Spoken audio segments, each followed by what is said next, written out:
ការថ្វាយ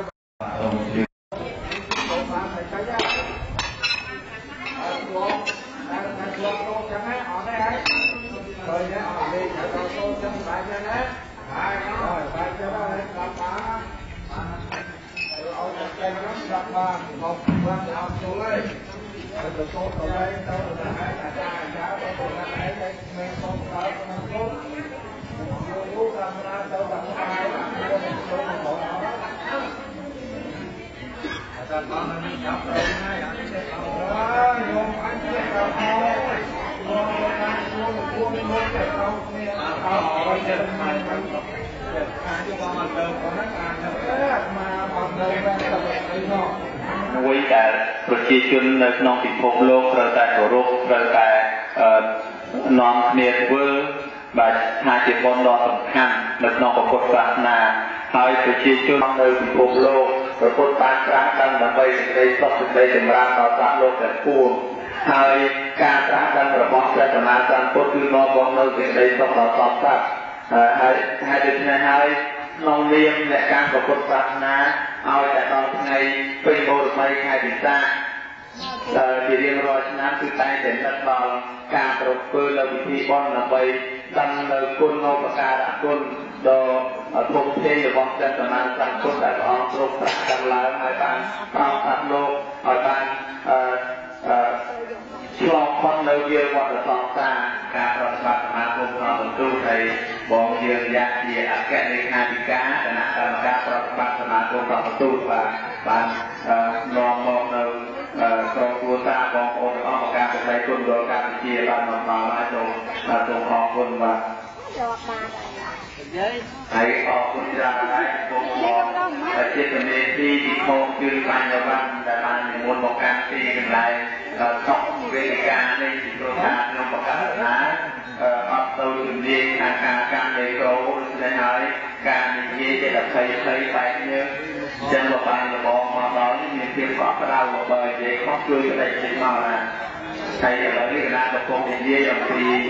ទីកន្លែងដែលព្រះសម្មាសម្ពុទ្ធទ្រង់ប្រសូតហើយបច្ចុប្បន្ននេះគឺនៅក្នុងប្រទេសនេប៉ាល់មានវត្ថុសំខាន់ដែលជាកន្លែងសក្ការៈបូជាគឺទី1គឺស្ទូបទី1គឺសសរស្តម្ភរបស់រាជរដ្ឋបាលសោ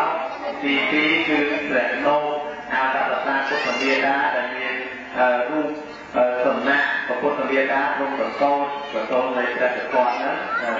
ដែលជាព្រះពុទ្ធសាសនាហើយទី3គឺប្រាក់ទឹកដែលមាននៅដល់បច្ចុប្បន្នហ្នឹងគឺមានទឹកខ្លាំងពេកហើយទី4ហ្នឹងមានគប់ភ្លើងសន្តិភាពដែលរាជការនៃប្រទេសនេប៉ាល់កសាងឡើងដើម្បីរំលឹកដល់ថ្ងៃសន្តិភាពពិភពលោកហើយមួយទៀតគឺជួបសន្តិភាពដែលជាអំណោយរបស់សហរដ្ឋអាមេរិកហើយចឹងសូមអនុមោទនាសាធុបរសសានុការឆ្នាំថ្មីសិរីសួស្តីសេចក្តីសុខសេចក្តីចម្រើនដល់បណ្ដាញោមចាស់សេចក្តីប្រកាសអំពីបុណ្យកុសលផលបុណ្យនេះមាន2ណាញោមទី1គឺថ្ងៃវិសាខៈមកដល់ថ្ងៃនេះគឺញោមពុទ្ធបរិស័ទតែជើញមកដល់ពុទ្ធមណ្ឌលកម្ពុជានេះច្រើនកកដើម្បីរួមចំណែកនៅថ្ងៃដែលព្រះបរមសាស្តាបានប្រសូតទុកនៅវត្ថុអនុស្សាវរីយ៍ដ៏សំខាន់មួយហើយឆ្លាក់ប៉ុណ្ណឹងទៅហើយចូលដល់កុសលផលបុណ្យទី2គឺកន្លែងពុទ្ធជាអិសិបតនវកតិវៈកន្លែងដែលញោមពុទ្ធបរិស័ទបានអញ្ជើញទៅពុទ្ធជាទី3កន្លែងនេះហៅថាបឋមទេសនាក៏បានឬអមតៈកវតនៈតោបានកន្លែងនេះដែលជាកន្លែងដែលព្រះបរមសាស្តាទ្រង់ជាពីកន្លែងកាត់ហ្នឹងនៅពេលដែលបានត្រាស់ហ្នឹង3ខែក្រោយមកគឺស្វែងរកបញ្ចវគិទាំង5បញ្ចវគិទាំង5នេះវាអញ្ញាកោអញ្ញាវបៈអរិយទាំង5អង្គនេះសិក្សាក្រោយនេះគឺថាសិក្សាតែជាបណ្ឌិតកវីអ្នកប្រាជ្ញក្នុង2ទេថៃក៏ទាំងអស់ហ្នឹងគឺឃើញថាសេចក្តីសុខខាងក្រៅអត់ឆិតទេក៏ស្វែងរកនៅធម៌ដែលឬដំណឹងតាមមិត្តភក្តិសម្លាញ់ថាព្រះពុទ្ធបរមសាស្តាទ្រង់ជាទេសានោះឲ្យបានត្រាស់ដឹងជាពុទ្ធអញ្ចឹងក៏នាំគ្នាស្វែងរកនៅមុខធម៌ដល់ស្វែងរកទៅជួប และสมณะโคดองก็การจุบและสมณะโคดองเอาแต่ตรงสมราในกิจการแต่งงานแต่พวงเมียนแต่สาวแต่ยักษ์เมียนไอ้เพื่อไอ้ใจก็ไปอย่างออกทำไปสำรวจเอาบุคคลสำคัญนั้นเมียนเอริยาเพราะสบายของมันเมียนจะเลือกเพี้ยนต้องเอาบุคคลสำคัญนั้นสำได้เพราะออกหลังจะมาโคยินโยพุทธบริษัทเกินขาเรื่องราวในเรื่องพุทธประวัตินี่ก็ยินโยมเอาปราเยรุปมนชีวิตเคยขาสบายการสบายเขายินโยมพุทธบริษัทเคยขาอย่างเยี่ยมการอย่างเยี่ยมโยมนะอย่างเยี่ยมก็เช่นที่ดูจะได้ป่วยจะเรื่องรีเรียนเตาจัดมุกโยมอย่างเงี้ยนะใครต่อเป็นอะไรต้องห่างกลางได้โยมนะโยมกลางเบียนกลางโยมกลางเบียนมัตโตโยมกลางเบียนวิลาโยมกลางเบียนอาภาพมองอาภาพเป็นเรื่องของแจ๊กเป็นเอาเรื่องแจ๊กในนะมีให้มวลยาประกอบทุกเรื่องน้องสังคมดีมวยอาไปเรียนจับไปคือไปออกปีเนี่ยคงนั่นแหละตีปีก็ต้องกับไปออกปีตัดเล็กตีไปอากีไปออกปีกลางเดินแค่ไปเดินแค่แยกไปเดินแค่รอบสมบัติตีมวนเนี่ยให้ข่าวปีนี้ตัดไปออกปีการทุกประการที่เนี่ยแต่ถ้าจะรอบสมบัติการก็เรียนบริการนั้นอ๋อพุ่งระใจพุ่งระโยมันจะมีเอาหรือละปีละโอ้ยปีละสบายออกยาวอะไรอย่างเงี้ยมันเจ๊งเลยปลายปีให้สำนักงานรายการเด็ก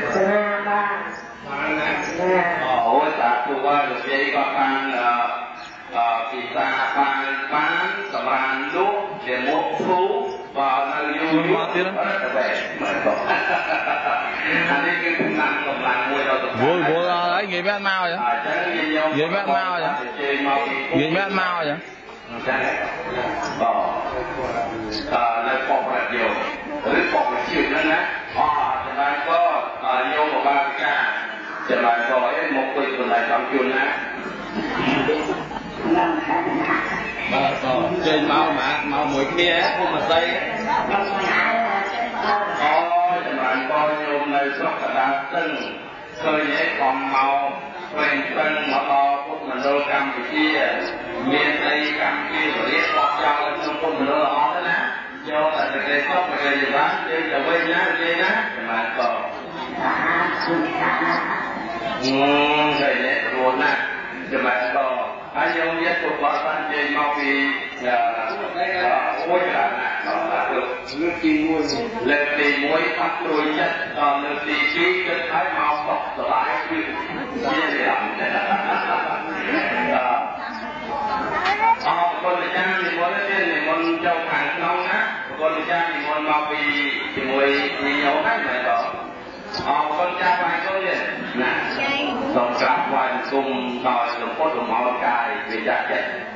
ส่งคุณจ้างมนต้องตั้งหลายนะเรียนได้จังไรแต่พวกสมัยตาแต่โตนะยงกันนะกว่ากุมคนจ้างก็ร้องและตามนิมนต์จงเราจะได้พ้นมันโดยการที่